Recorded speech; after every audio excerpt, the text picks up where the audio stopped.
This is how I manage money as a 25-year-old living in central London. Step 1, you have to know what all of your monthly payments are. Write this down on your notes and change it as time goes on. This is because you need to know what your minimum living costs are. Then multiply this number by 6. So if it's 2,000, then that means 12 grand. This 12 grand should be your emergency pot. Sounds like a lot of money, and it is. And if you can't get to the 6th month, then you need a minimum of 3 months, but I would always recommend 6. It's just the safest bet. This emergency pot should be kept in a high interest but easily accessible savings account. So not one that you can only access after a certain amount of time. Like, don't get anything like that. Please do check Money Saving Expert, because they will have all the up-to-date interest rates, because this then means that your money is still going to lose money like over time. It's not going to match inflation, no way, but it's still going to be like 1.5, 1.75, which is a hell of a lot better than the big banks. I think Santander is like 0.01%. So once you've done this, then you can do everything else that I'm about to say. Use a cash ISA for other savings like your holiday fund and car and things like that.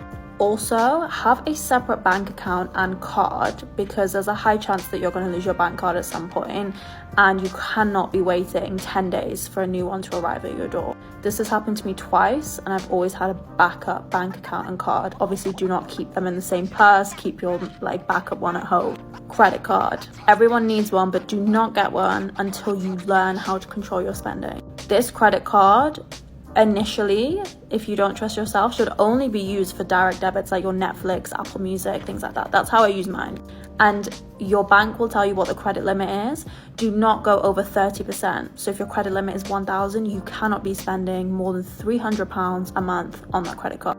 If you do, it's going to be red flags everywhere, and your credit score is not going to be as good as you want it to be. Also, I think this is just common sense, but please do not use buy now, pay later, especially on silly things like clothes. If you cannot afford your £300 ASOS shop, don't fucking buy it in the first place.